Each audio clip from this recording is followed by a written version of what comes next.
The warning lights flashed red across the bridge of the New Sol as Captain Lee Tae-ho watched the massive alien ship surround his vessel.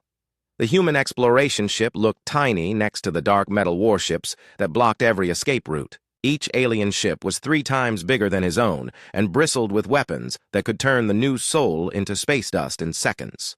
"Captain, they are sending a message," said Communications Officer Kim Soo-jin from her station. Her voice stayed calm, but Lee Tae-ho could see her hands shake as she worked the controls. "Put it through," Lee Tae-ho ordered. He straightened his uniform and prepared to meet whatever aliens had found them in this remote part of space. The main screen filled with the image of something that looked like a giant insect wearing military armor. Its compound eyes reflected the bridge lights as it studied the humans with obvious disgust. Sharp mandibles clicked together when it spoke through the translation system. "I am Commander Clixith of the Vorthak Empire. You humans have entered our space without permission. This is a crime that normally results in immediate destruction." Lee Tae-ho stepped forward. "I am Captain Lee Tae-ho of the human vessel New Sol. We did not know this was your territory. We are explorers seeking peaceful contact with other species." The insect alien made a sound that might have been laughter. Peaceful contact. How typical of lesser species to speak of peace when they have no power to make war. Your kind multiplies, like bacteria, and spreads across space thinking you belong among civilized races. Engineer Park Ji-woo stood at his station near the back of the bridge. He was a quiet man who kept to himself and fixed whatever broke on the ship. Now he watched the alien commander with careful eyes. Something about the way the creature spoke bothered him. This was not just first contact. This was a predator playing with its prey. However, Commander Clixith continued, "The Vorthak Empire is not without mercy. We will give your species a chance to prove it deserves to exist in our galaxy." "What kind of chance?" Lee Tae-ho asked. "A test. Your people claim to be brave explorers. We will see if this is true. One of your crew will be sent to survive on a world we use for training our warriors. If this human can live for one full cycle of the planet's rotation around its star, we will consider allowing your species to continue existing as servants to the Empire." The bridge fell silent. Park Ji-woo felt his stomach drop. A world the Vorthaks used for training their warriors would not be a place any human could survive. This was not a test. This was an execution disguised as a challenge. "And if we refuse?" Lee Tae-ho asked. "Then we destroy your ship and send word to the Empire that humans are too weak to deserve even slavery." Lee Tae-ho looked around at his crew. 23 people who had left Earth to explore the stars and make contact with alien life. Now they faced a choice between certain death and almost certain death. But almost was better than certain. "We accept your test," Lee Tae-ho said. Commander Clixith's mandibles clicked with satisfaction. "Excellent. Choose your champion. The weakest among you would be most amusing to watch fail." Lee Tae-ho turned to his crew. How could he choose who would die for the rest of them? How could he send anyone to face whatever horrors waited on this alien training world? "Captain," Park Ji-woo said quietly, "I volunteer." The captain stared at him. Park Ji-woo was 32 years old, average height, with the soft hands of someone who worked with tools instead of weapons. He was smart and good at fixing things, but he was not a soldier or a survival expert. "Ji-woo, you don't understand what you're volunteering for," Lee Tae-ho said. "I understand perfectly," Park Ji-woo replied. "You need someone who can think and adapt. Someone who knows how to build things from nothing. That's what I do." Navigator Han Min-soo spoke up.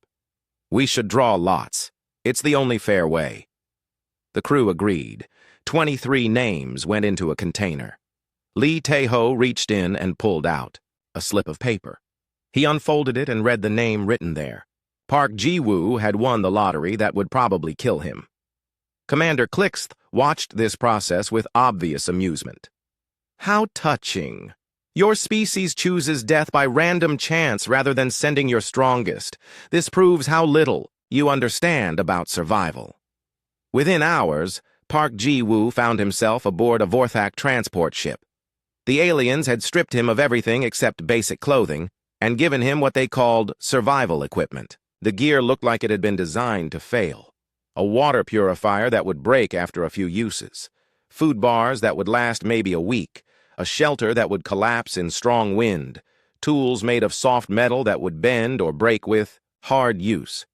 The transport ship was a nightmare of sharp angles and surfaces that seemed designed to cut anyone who touched them. The Vorthak guards ignored Park Ji-woo as he sat in a cage barely big enough for a human. They spoke to each other in their own language, clicking and buzzing with what sounded like amusement. Through a small window, Park Ji-woo watched space change from black to the brown and red swirls of atmosphere as they approached the planet. No one had told him its name. The Vorthaks just called it the training world, but from the way they spoke about it, Park Ji-woo suspected it had earned darker names. The planet looked angry even from space. Storm systems covered half the surface and the land masses were broken by deep canyons and mountain ranges that looked like scars. This was not a world that welcomed life. The transport landed with a harsh thud that threw Park Ji-woo against the cage walls. A Vorthak guard opened the cage and gestured for him to follow.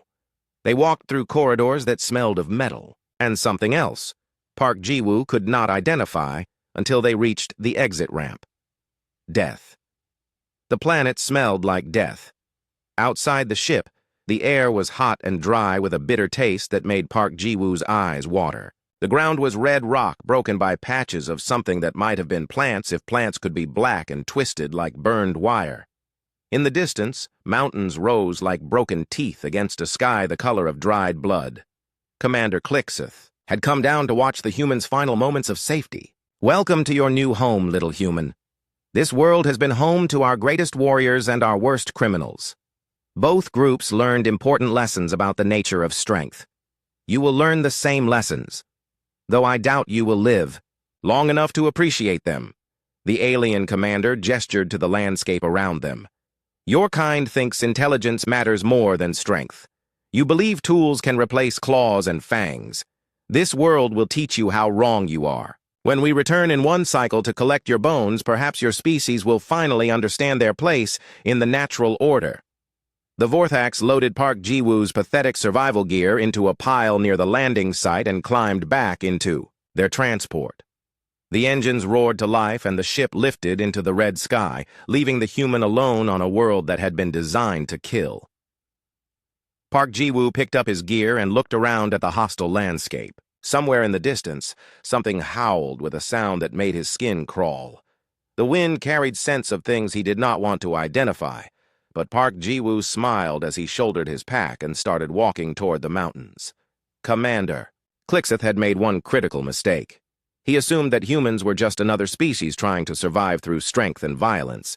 He had never met an engineer who was really angry. The first night almost killed Park Ji-woo before he learned the planet's most important rule. Everything here wanted to kill everything else.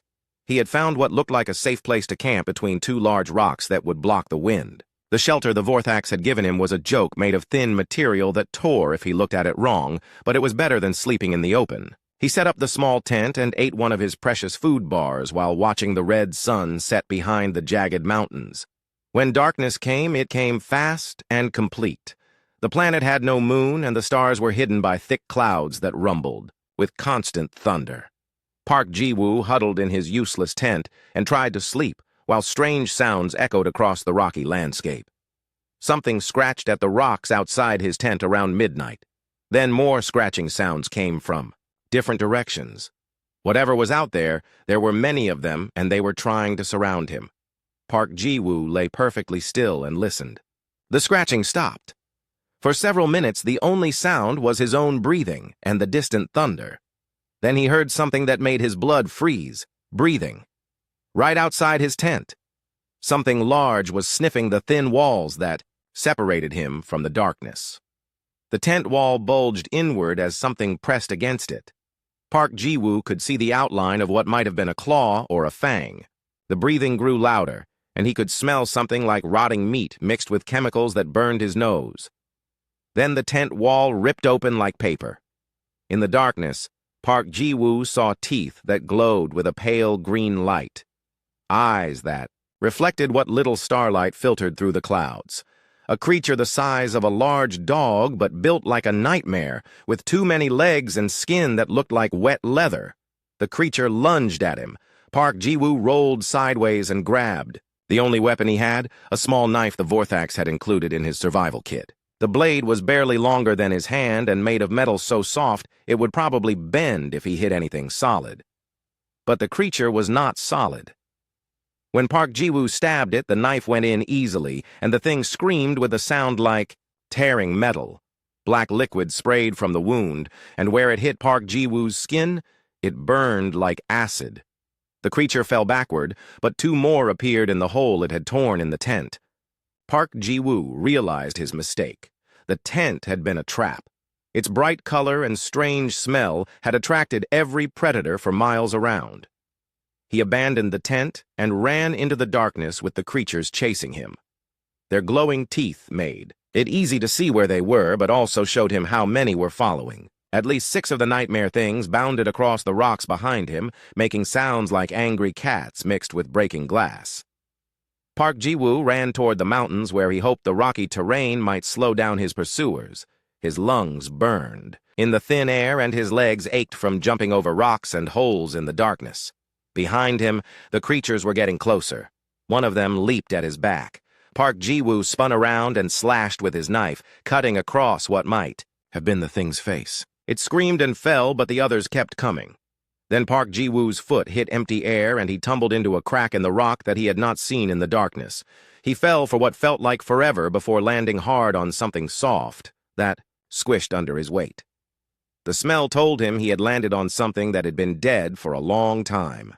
Above him, the creatures prowled around the edge of the crack and made frustrated noises. Apparently, they were too big to follow him down. After a few minutes, the sounds faded as they gave up and went to look for easier prey. Park Ji-woo lay in the darkness on top of what he hoped used to be an animal and took inventory of his situation. His knife was gone, dropped somewhere during the fall. His water purifier was cracked but might still work. Most of his food bars were crushed but still edible. The tent was destroyed, and his other gear was scattered across the landscape above. But he was alive, which was more than the Vorthax had expected. When the red sun rose, Park Ji-woo climbed out of the crack and got his first good look at the planet in daylight. It was worse than he had imagined. The landscape stretched in all directions like the surface of some hell planet. Red rock formations twisted into impossible shapes. Plants that looked more like metal sculptures than living. Things grew in patches of soil that seemed to move when he was not looking directly at it. The air shimmered with heat, even though the sun had just risen. And everywhere there were bones. Skeletons of creatures he could not identify lay scattered across the rocks. Some were small, like the things that had attacked him in the night. Others were massive, with skulls bigger than his entire body and teeth like sword blades. The bones were not old and weathered. They looked fresh, as if whatever had killed these creatures was still active. Park Ji-woo started walking toward the mountains, stepping carefully around the bone fields and keeping watch for movement. He needed water, shelter, and food, but most importantly, he needed to understand what kind of ecosystem could produce creatures like the ones that had nearly killed him. The water purifier worked long enough to clean some liquid he found pooled in rock formations. The water tasted like metal and burned his throat, but it kept him alive. The food bars would last maybe a week if he was careful. On the second day, Park Ji-woo discovered that the planet's dangers were not random. They were organized. He found a place where the ground was covered with a pattern of holes, each one perfectly round and about the size of his fist. The holes formed neat lines that ran for hundreds of meters across the landscape. When he knelt down to examine one of the holes, something shot out of it like a bullet. A creature the size of his thumb, but moving faster than he could see, slammed into the rock next to his head and left a crater the size of his palm. More projectiles shot from the other holes as Park Ji-woo dove for cover behind a large stone. The attack lasted for several minutes. Hundreds of the tiny creatures fired themselves from their holes like living bullets, turning the area around Park Ji-woo's hiding spot into a war zone. When the shooting finally stopped, he carefully looked around the rock. The creatures were crawling back to their holes. They moved slowly now, apparently exhausted from their attack. Park Ji-woo realized they were not trying to eat him. They were defending their territory. This planet was not just dangerous. It was intelligent. Over the following days, Park Ji-woo mapped the territories of different species and learned to read the signs that warned of danger. The bone fields marked the hunting grounds of pack predators. The twisted plants release poisonous gas when disturbed. The areas where the ground seemed to move were actually covered with creatures that looked like rocks, until something edible walked over them. But the most important discovery came on his 5th day when he found the cave. It was hidden behind a waterfall of liquid that was not quite water, but close enough to drink after filtering. Inside the cave, Park Ji-woo found evidence that other creatures had used this place as shelter. There were tool marks on the walls, and what looked like primitive drawings scratched into the rock. The drawings showed stick figures that might have been different alien species, but they all seemed to be running from something much larger, something with too many teeth and claws like sword blades. At the back of the cave, Park Ji-woo found bones that were different from the others he had seen. These were larger, more organized, and they had been arranged in patterns that suggested intelligence. Whoever had made this shelter had been smart enough to make tools and create art. The Vorthax had said this was a training world for their warriors, but the evidence suggested it was something else. This was a dumping ground, a place where the Vorthak Empire sent things they could not control or did not want to deal with. Park Ji-woo was not the first intelligent being abandoned on this planet, and judging by the fresh scratches on the cave walls, he was not the last, as he settled in to make the cave his base camp. Park Ji-woo heard something in the distance that made him stop and listen carefully. It was not the howling of predators or the sounds of creatures fighting over territory. It was something that sounded almost like language. Something on this planet was trying to communicate. Park Ji-woo had been on the planet for 3 months when he first saw one of the apex predators up close. He had learned to move carefully through the territories, to read the signs that warned of danger, and to find the few safe places where he could rest. His food bars were long gone, but he had learned to eat things that would not kill him, even if they tasted like metal and acid. The cave behind the waterfall had become his home base. He had improved it with tools made from bones and metal he found in the ruins of what might have been Vorthak equipment.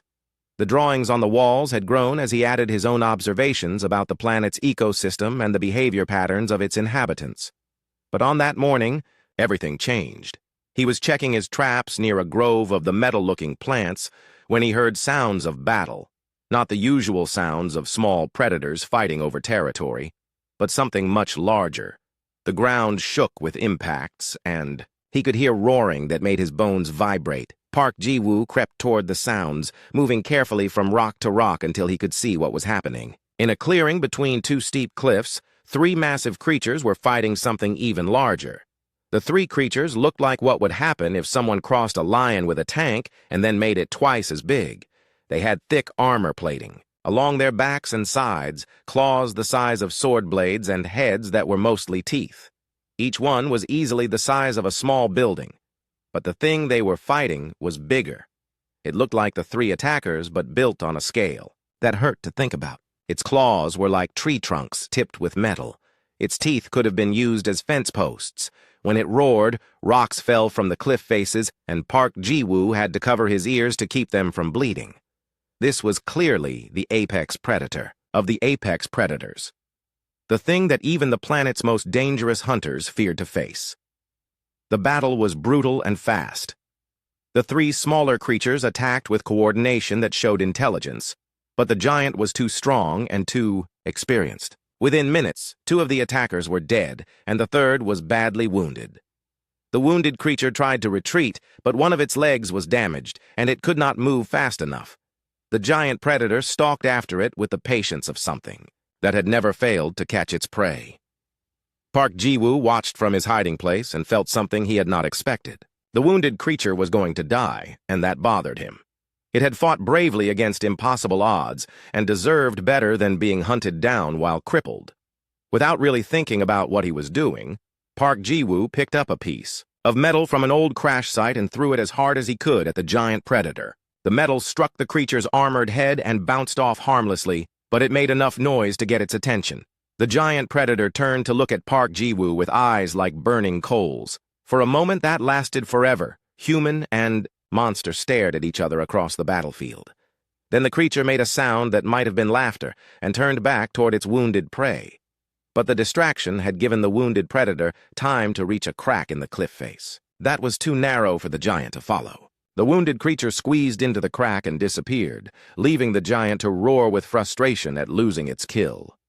The giant predator looked back at Park Ji-woo one more time, made that laughing sound again, and stalked away to feed on the two dead creatures. Park Ji-woo waited until he was sure the giant was gone before approaching the crack where the wounded predator had taken shelter. He could hear breathing from inside the narrow space and see movement in the shadows. "Hello," he said quietly. "I know you probably cannot understand me, but I wanted to make sure you were okay." The breathing stopped. Then, from the darkness of the crack, came a sound that was definitely not just animal noise. It was complex, with different tones and patterns that suggested structure, language. Park Ji-woo sat down near the crack and tried to make his own version of the sounds he had heard. His human throat could not reproduce them exactly, but he could get close enough to show that he was trying to communicate. The creature in the crack went quiet for a long time. Then it made a different sound, simpler and more questioning. Over. The next several hours, Park Ji-woo and the wounded predator worked out a basic form of communication. The creature could understand that different sounds meant different things, and it was smart enough to recognize patterns. Park Ji-woo learned that the creature's name translated roughly to bloodmaw in human terms. Bloodmaw was not just an animal. He was a thinking being with a complex understanding of his world and his place in it. More importantly, Bloodmaw was angry. Through their primitive communication system, Park Ji-woo learned the history that the Vorthax had not told him. This planet was not just a training ground. It was a prison and a dumping site for the Empire's failed experiments. Bloodmaw and creatures like him had been created by Vorthax scientists as biological weapons. They were designed to be intelligent enough to follow complex orders, but aggressive, enough to destroy anything they were pointed at. The problem was that intelligence and aggression together created something the Vorthax had not expected. The creatures had developed their own culture, their own goals, and their own hatred for the species that had created them as tools and then abandoned them when they proved too difficult to control. For generations, Bloodmaw's people had been trapped on this planet with no way to escape and no target for their rage except each other. They had divided into territories and fought endless wars while their creators lived safely among the stars. But Park Ji-woo represented something new. He was not Vorthak, which meant he was not automatically an enemy. He was intelligent, which meant he could be communicated with. And most importantly, he had helped Bloodmaw when he could have simply hidden and let the giant predator finish its hunt. Over the following weeks, Park Ji-woo and Bloodmaw developed a partnership that surprised both of them.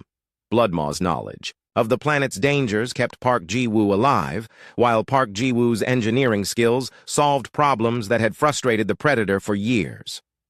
Park Ji-woo showed Bloodmaw how to make tools from the wreckage scattered across the planet. Bloodmaw taught Park Ji-woo how to read the energy patterns that flowed through the crystalline formations and how to use them for power.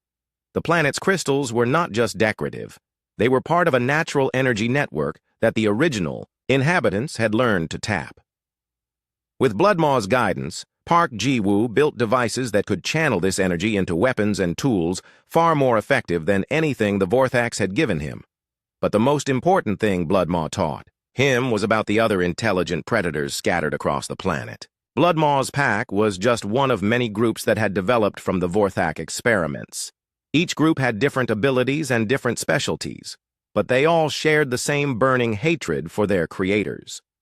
Park Ji-woo realized that the Vorthax had made a critical mistake. They had created an army of intelligent, aggressive, highly capable warriors and then abandoned them on a planet where they could learn to work together. All they needed was someone to unite them and give them a way off the planet. Someone like a human engineer who understood both technology and the desire for freedom. Park Ji-woo began visiting other territories, always with Bloodmaw as his guide and protector. He met pack leaders with names like Steel Claw and Void Fang, creatures that could tear apart Vorthak battle armor with their bare hands, but also understand complex tactical concepts. Each group had learned different skills during their time on the planet. Some had mastered the energy crystals. Others had learned to work with the planet's bizarre biology. A few had even figured out how to repair and modify the Vorthak equipment that occasionally crashed on the planet. What none of them had was a way to coordinate their efforts or a plan that went beyond simple revenge. Park Ji-woo gave them both. He taught them about human military tactics and engineering principles. He showed them how to combine their different abilities into something greater than the sum of its parts. Most importantly, he gave them hope that their imprisonment was not permanent. The Vorthax would return to collect his bones in a few months. When they did, they would find something very different from what they expected. They would find an army waiting for them. The Vorthak transport ship descended through the red atmosphere exactly one planetary cycle after they had dumped the human on the surface. Commander Clixith stood in the bridge watching the landing site grow larger on the screens. He was looking forward to this moment. Finding the human's bones would prove once and for all that his species belonged at the bottom of the galactic food chain. "Sir, we are detecting some unusual energy readings from the surface," reported the ship's scanner operator. "What kind of energy readings?" Clixith asked. "Unknown, sir. The patterns do not match anything in our databases. They appear to be coming from crystalline formations that were not active during our previous visit." Clixith clicked his mandibles in annoyance. The planet was always changing as its various predator species fought and died. Whatever was generating these energy readings would be investigated after they collected the human's remains. "Land at the designated coordinates," he ordered. "I want to see what is left of their champion." The transport touched down on the same rocky plateau where they had abandoned Park Ji-woo 1 year ago. But something was wrong. The landing site looked different. Where there had been bare rock, now there were structures that looked like they had grown from the ground itself. Crystalline formations had been shaped into geometric patterns that hurt to look at directly. "Sir, the energy readings are much stronger now," the scanner operator reported. "They appear to be focused on our landing coordinates." "Bring us down anyway," Clixith ordered. "Whatever primitive creature built these formations will learn to fear the Vorthak Empire." The landing ramp lowered, and Clixith led a squad of 20 elite warriors onto the planet's surface. Each warrior wore powered armor that could stop bullets and energy beams. Their weapons could cut through solid metal or fire explosive rounds that could destroy a building. They were the best soldiers the Vorthak Empire could produce, veterans of dozens of campaigns against species that had dared to resist imperial expansion. They had never faced anything like what was waiting for them. The attack came from all directions at once. The crystalline formations that surrounded the landing site suddenly blazed with energy that turned the air itself into a weapon. Beams of force that could cut through armor struck the Vorthak warriors before they could raise their weapons. But the energy weapons were just the beginning. From cracks in the rock that had been invisible moments before came creatures that moved faster than the eye could follow. Bloodmaw and his pack struck the Vorthak formation like a living avalanche, claws and teeth finding the weak points in armor that their creators had never intended them to discover. Behind the first wave came Steelclaw's group, who had learned to use the planet's magnetic fields to disrupt Vorthak electronics. The warriors' powered armor turned into metal coffins as their systems failed and their weapons stopped working. Voidfang's pack attacked from above, leaping from cliff faces, with wings that had evolved from the genetic material of a dozen different species. They struck like living missiles, their claws extended and their mouths open in roars that shattered rock. In the center of the chaos, directing the battle with hand signals and tactical coordination that would have impressed any military commander, was Park Ji-woo. He looked nothing like the soft engineer who had been abandoned here 1 year ago. His skin was tanned dark by the red sun and marked with scars from 100 battles. His hair had grown long and was tied back with strips of metal taken from Vorthak equipment. His clothes were a mixture of his original uniform and armor plates, crafted from the shells of defeated predators, but his eyes were what showed the real change. They held the cold calculation of someone who had learned to think like a predator. "Target their communications equipment," he called to Bloodmaw in the hybrid language they had developed. "Do not let them call for help." Bloodmaw roared acknowledgement and led his pack toward the transport ship while Park Ji-woo coordinated the assault on the remaining warriors. The battle lasted less than 10 minutes. When it was over, 15 Vorthak warriors were dead and their equipment was scattered across the landing site. Commander Clixith and 4 survivors had barricaded themselves inside the transport ship and were frantically trying to get the engines started. Park Ji-woo walked calmly to the ship's communications array and began speaking into it in perfect Vorthak language that Bloodmaw had taught him. "Commander Clixith, this is Park Ji-woo of Earth. I believe you wanted to discuss humanity's place in the galaxy. I am ready to negotiate. Inside the ship, Clixith stared at the communication console in disbelief. The human was supposed to be dead. Even if he had somehow survived the planet's predators, he should have been a broken creature begging for rescue. Instead, he was standing outside, surrounded by the creatures that had just destroyed an elite Vorthak strike force, and speaking, like he owned the planet. "This is impossible," Clixith whispered. "How did you survive?" "I made friends," Park Ji-woo replied. "Would you like to meet them?" The ship's hull rang with the sound of claws on metal as Bloodmaw's pack began climbing the transport's exterior. Through the viewports, Clixith could see glowing eyes and teeth that could bite through armor plating. "What do you want?" Clixith demanded. "I want to leave this planet," Park Ji-woo said. "Along with my friends. We have been here too long, and we are ready to explore the galaxy." "That is impossible. These creatures are too dangerous to be allowed. Off this world." "These creatures are your creations, Commander. You made them to be weapons, and then abandoned them when they became too effective. Now they want to meet their makers again." Around the ship, more predators emerged from their hiding places. Clixith realized with growing horror that the entire landing site was surrounded. Dozens of the massive creatures waited in the rocks, all of them watching the ship with hungry eyes. "You cannot control them," Clixith said. "They will turn on you eventually." "They might," Park Ji-woo agreed. "But right now, we have a common enemy. Your empire has made a lot of mistakes, Commander. The biggest one was assuming that intelligence and aggression could not coexist. My friends here are living proof that you were wrong."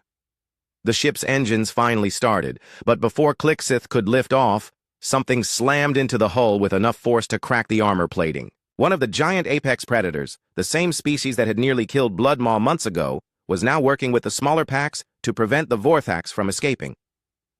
"My friend there is called Mountain Breaker," Park Ji-woo said conversationally. "He holds grudges for a very long time. Something about being abandoned on a planet and left to fight for scraps while his creators lived in comfort among the stars." The ship shook again as Mountain Breaker struck it with claws that could tear through metal like paper. "Stop this," Clixith begged. "What do you want from us?" "I want you to take a message to your empire," Park Ji-woo said. "Tell them that humanity has found its place in the galaxy. We are not at the bottom of the food chain. We are not in the middle. We have created our own level at the top, and we brought friends to help us defend it." The attacks on the ship stopped. In the sudden silence, Clixith could hear the sound of his own breathing and the quiet clicking of his mandibles. "You will let us leave?" he asked. "You and one other survivor," Park Ji-woo confirmed. "The rest stay here to help feed my friends. They have been on short rations lately." Outside the ship, the predators made sounds that might have been laughter. "Choose quickly, Commander. My friends are getting hungry, and I am getting bored with this conversation." Clixith looked at his remaining warriors and made the hardest decision of his military career. 2 minutes later, the transport lifted off with only the commander and his communications officer aboard. As they climbed toward orbit, Clixith looked down at the planet that had been meant to kill one human.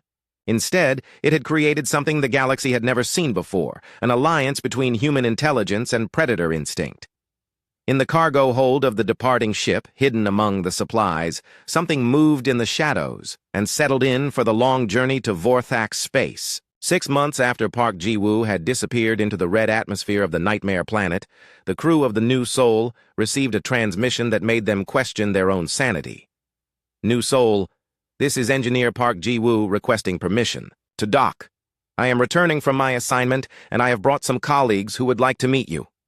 Captain Lee Tae-ho stared at the communication console in disbelief. The voice was definitely Park Ji-woo, but that was impossible. The Vorthaks had been very clear about what happened to creatures left on their training world. Nothing survived there for long. "Ji-woo, is that really you?" Lee Tae-ho asked. "It is me, Captain. Though I have learned a few new skills during my time away, I also have some important information about our situation that I think you will find interesting." On the main screen, a ship appeared that looked like nothing in any database. It was clearly built from Vorthak technology, but it had been modified with materials and techniques that seemed to come from a completely different engineering tradition. The hull gleamed with what looked like living crystal formations, and energy patterns flowed across its surface like veins of light. "What kind of ship is that?" asked Navigator Han Min-soo. "It is a hybrid of Vorthak engineering and some local innovations I picked up," Park Ji-woo replied. "The beings who helped me build it are very eager to meet the crew that produced such an interesting engineer." Beings. Captain Lee Tae-ho felt a chill run down his spine. "What kind of beings?" "The kind that the Vorthak Empire created as weapons and then tried to forget about. They have been waiting a long time for the chance to remind their creators that they still exist." The strange ship docked with the new Soul with a precision that showed its pilot was extremely skilled. When the airlock opened, Park Ji-woo stepped through looking like a completely different person than the quiet engineer who had volunteered for certain death. His body had been hardened by months of survival in an environment designed to kill anything that entered it. His clothes were a mixture of human fabric and armor made from materials that seemed to shift color in the light. Around his neck hung a pendant made from what looked like crystallized energy. But the biggest change was in his eyes. They held the calm confidence of someone who had faced death every day for months and learned to make it afraid of him instead.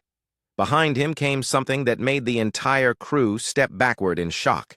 The creature stood nearly 3 meters tall and was built like a nightmare version of every predator that had ever lived. Its hide was covered in armor plates that looked like they could stop bullets, and its claws were longer than a human hand. When it moved, muscles shifted under its skin like cables made of steel. But when it spoke, its voice was intelligent and calm. "I am Bloodmaw of the Exiled Pax," it said, in accented but clear human language. "Park Ji-woo has taught us much about your species. We are pleased to finally meet the people who created such an interesting ally." Captain Lee Tae-ho found his voice. "You can talk." "We have always been able to talk," Bloodmaw replied. "The Vorthaks simply never bothered to listen. They created us to be intelligent weapons, and then abandoned us when we proved too intelligent for their comfort." More creatures appeared in the airlock. Each one was different, but all shared the same predatory build and intelligent eyes. They moved with the coordinated precision of a military unit, but their attention was focused on examining the human crew rather than threatening them. "Captain," Park Ji-woo said, "I need to brief you on some developments in our situation. The Vorthaks are not just our captors, they are about to become our victims." Over the next several hours, Park Ji-woo explained what he had learned during his exile. The planet where the Vorthaks had sent him was not just a training ground or a prison. It was a breeding facility for biological weapons that had been abandoned when the experiments became too successful.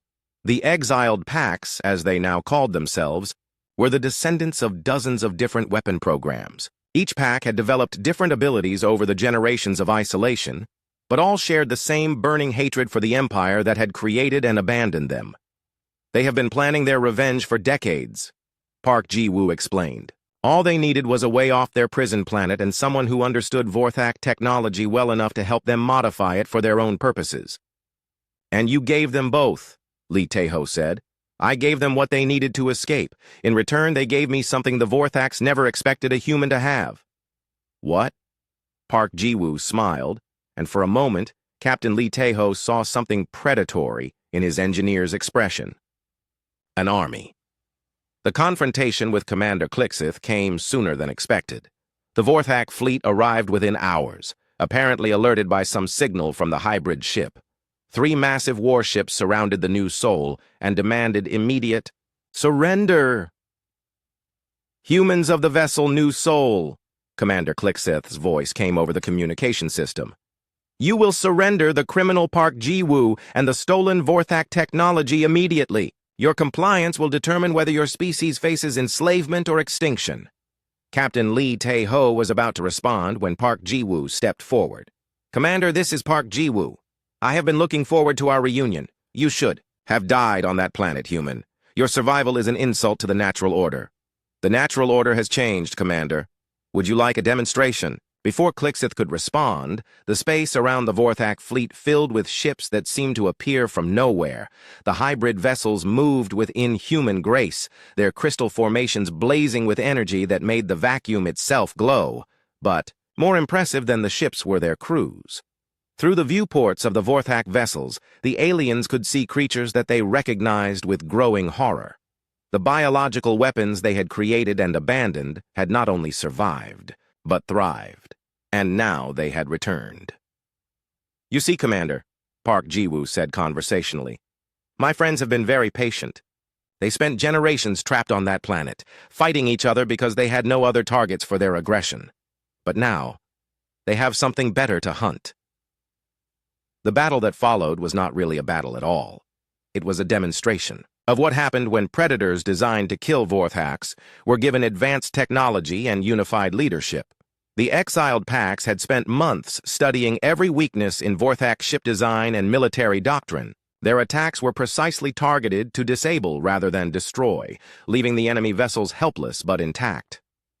Within minutes, all 3 Vorthak warships were floating dead in space, their crews trapped inside metal coffins that had once been symbols of imperial power. "Your terms of surrender?" Commander Clixith asked, in a voice that had lost all its arrogance.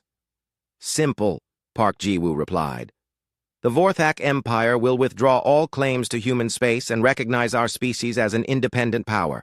In addition, you will provide reparations for the years of imprisonment my friends have endured. And if we refuse?" Park Ji-woo looked at Bloodmaw, who made a sound that might have been laughter. "Then my friends will visit every Vorthak world and remind your people personally why creating intelligent predators was such a poor decision." The terms were accepted within hours. News of the Vorthak Empire's defeat spread through the galaxy faster than the speed of light. Humanity had not only survived its first contact with a hostile alien species, but had turned the encounter into a complete victory. But more importantly, the galaxy had learned that humans possessed a trait that no other species had demonstrated. When faced with impossible odds and certain death, they found a way to make friends with the monsters. Park Ji-woo returned to Earth as a hero, but he did not come alone. Bloodmaw and the other pack leaders established the first interspecies military academy on a moon orbiting Mars. Human tactical doctrine combined with exiled pack combat abilities created a new form of warfare that no potential enemy wanted to face. The motto carved above the Academy's entrance captured the essence of what humanity had learned during their first steps into galactic civilization. What does not kill you makes you stronger. What does kill you feeds the pack. Captain Lee Tae-ho visited the Academy often, watching human cadets train alongside creatures that could tear apart battle armor with their bare claws. The sight never stopped amazing him. "Do you ever regret volunteering for that mission?" he asked Park Ji-woo during one of these visits. Park Ji-woo watched a human instructor teaching a pack of young predators how to coordinate their attacks with orbital bombardment patterns. "The Vorthaks thought they were sending me to die. Instead, they gave me the chance to find the most dangerous allies in the galaxy." He turned to look at his old captain with eyes that had seen too much but learned even more. "Regret? Commander, I have never been more proud to be human." In the distance, Bloodmaw was leading a hunting expedition into the asteroid belt, teaching human pilots how to think like predators while learning human engineering techniques that made his pack more effective than ever. The galaxy had learned an important lesson about humanity. When you tried to feed them to the monsters, sometimes they came back with the monsters following them like loyal pets. And sometimes the monsters were very hungry for revenge.